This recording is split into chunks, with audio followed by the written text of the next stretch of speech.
It's not just do you collaborate, okay? As Rick talked about, it's what do you collaborate about.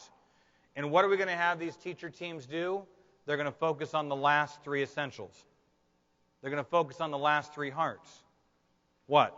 Our third essential, the third heart, the third thing we must be tight about. We got to get very clear on exactly what all students must learn.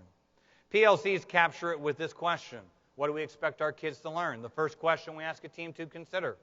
Marzano would call this a guaranteed viable curriculum. Reeves would call it power standards. I don't care whose vocabulary you want to call it. We know this. If we want all kids to learn, we better get insanely clear on exactly what kids have to learn in this course, this grade level, this subject, to be prepared for next year and beyond. Now, some will say, but Mike, we already have state standards, don't we? Why would we have teachers do this activity when it's already been defined for us? Okay, teachers, be honest here. Would you agree with this statement? There are more state standards than you could ever hope to have every child learn. Agreed?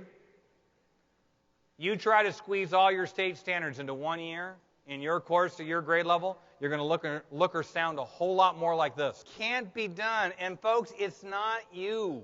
Marzano did a study of our national standards. Here's what he found. To cover them all, we'd have to go from a K-12 program to a K-22 program. Unless one of the interventions in your district is kids get to go to school until they're 27, they're not going to learn them all. So what's been the unintended outcome of asking teachers, since No Child Left Behind passed, to cover all your state standards, and yet once they get to their room, they know it's impossible? Well, teachers can't announce, I'm skipping some. So in the privacy of their own room, when the standards police aren't watching, teachers are making choices. They think this way. I think this is really important. I'm going to hit this hard. In fact, I might even find time to reteach it if kids don't get it. This is pretty important. I'll make sure I teach it. All kids will have exposure to it, but I might not find time to reteach it if kids don't get it. And I'll try to get to everything, but if I run out of time, I might not get to this stuff. But the problem is every teacher is forced to do it in the privacy of their own room. So what's been the unintended outcome? 3 national studies of the actual curriculum.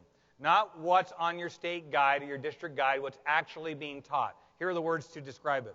A self-selected jumble of standards. Wild variation, school to school, teacher to teacher, on what a child might learn, same course, same grade level, same subject. And the actual language arts curriculum was called curricular chaos. We must take this process out into the light of day. Why? We agreed one teacher can't meet the needs of every child. So we're going to work collectively to meet the needs of every child. But how can we share kids and respond collectively if we're all teaching different things at different times? We can't. We must agree upon what's most essential. And we must engage every teacher to have a strong voice in this. Why? Who knows the needs of the kids at your school best in the whole world? The teachers who serve those kids. The best curriculum needs to connect both where kids have to get in the content. We also got to hook them from where they're coming from. The demographics of the schools in this room are different, right? They're coming from different places. So we need to consider both. Not to, when kids come from a disadvantaged background, not to lower the bar, but you still got to connect where they are to where they have to go. And the people who know where those kids are the teachers who work with them. And each teacher is also trained in their subject. So they're the best people to connect the content of where they have to get to where kids are coming from. Now, we know this. Let me give you a tool worth the price of admission, okay? I want you to look on page 290. Here's a key point. You ready? Identifying essential standards is not making a list of standards. It's a process. I'm going to give you a target of where you have to get, okay? It's not when you go back, you'll sit down with your teammates, you'll take out the state standards for your course or grade level or elementary, you'll start with a subject, and then read them off one at a time and say, is this essential? And if you all agree, you highlight it. And when you're all done, you have a highlighted list, and you say, we're done, check. That's what our school did the first time, because we didn't know better. We hit problems almost instantly. Why? Teachers, would you agree with this? Sometimes the way state standards are written could be confusing and up to interpretation. Right? The educational east they're written in, we hit that. A team would read off a standard, assume that they all defined it the same way. They didn't. They all called it essential. They went back to their room and taught it to their interpretation. Then it came time to write a common assessment, PLC question 2, how do we know if kids have learned it? And they couldn't agree upon the test questions. Why? Because they honestly never agreed upon what the standard meant in the first place. So looking at that chart, see the first left-hand column? It says standard description. What our school does is when a team identifies an essential standard, the first thing they do is they rewrite the standard in their own words. They put it in simple, understandable words to make sure everyone on the team is laser-like clear on what it means. And they do it for them to guide their teamwork. But if it was in simple, understandable words, who could you share it with? The kids and the parents. If people trained in the field can't interpret what the state wrote, what makes you think a kid is going to? But you can't stop there. Take a look at the next column over, example rigor. You can agree upon the standard. You also have to agree upon what will it look like if a child's proficient. Get this. If I had the California Language Arts Standards with me right now, read to you 4th grade persuasive writing, read the standard. Senior year of high school, read the standard. Guess what? Word for word the same. What you expect from a senior is going to be different than a 4th grader in persuasive writing, right? So what the team does, they say, okay, here's what the standard means. Now, next column, example rigor. What will it look like if a child's proficient? For a math standard, they might put a sample math problem in there. Sometimes it won't fit in that box. The team will attach a rubric. Here's the rubric we're going to grade this persuasive essay by. It could be a student anchor paper. Here's what we think a 3 is on our district 4-point rubric for persuasive writing. And the team does it for them to guide their teaching and their assessment. But who else could you share it with? The kids before you teach the unit. Rick Stiggins says any kid can hit any learning target. Step 1, show them the target. Let them see what you want of them at the beginning of the unit. They're more likely to hit it at the end. You can't stop there. Next column over. Prerequisite skills. This will change your interventions forever. This is what prior skills and knowledge do you need to learn the new skill?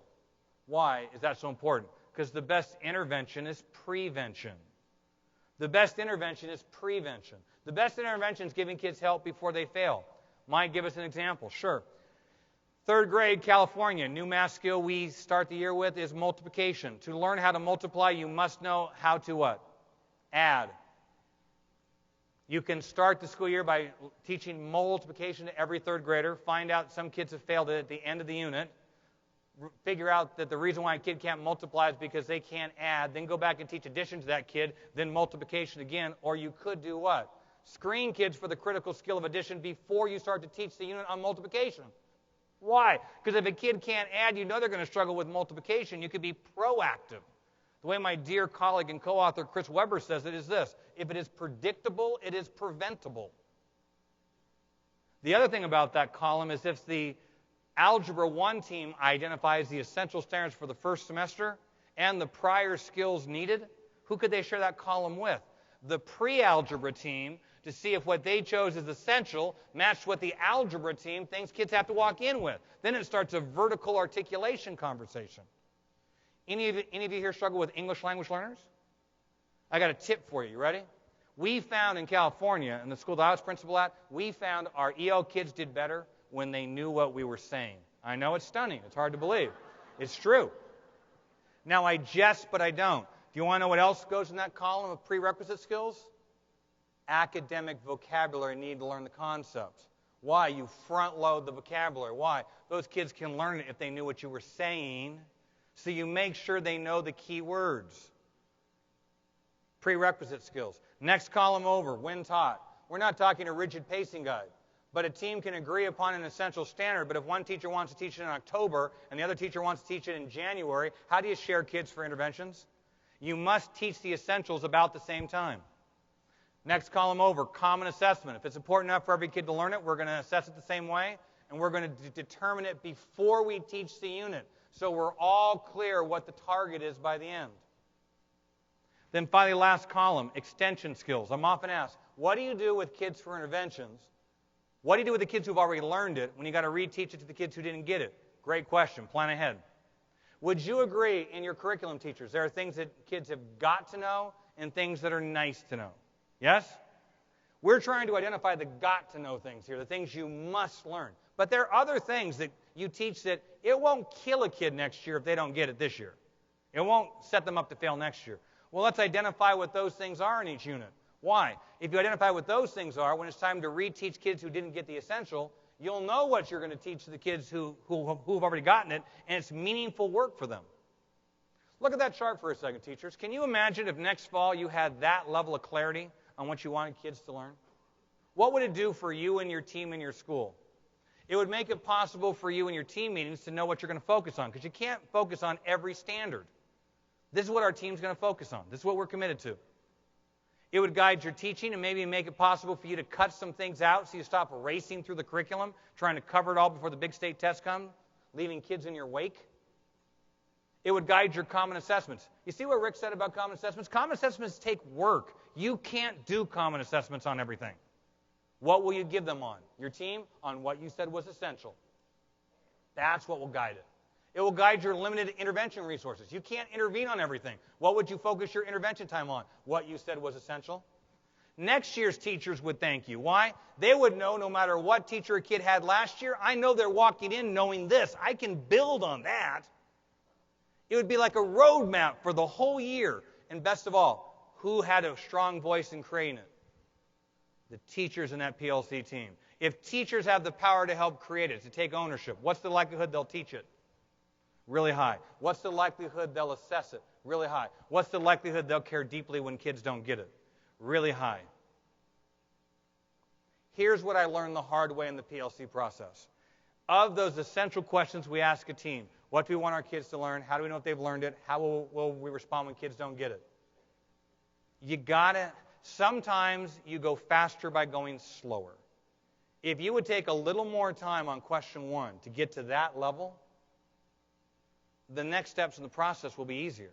Think about it. It is really hard to do common assessments if you were never clear on what you wanted kids to learn in the first place.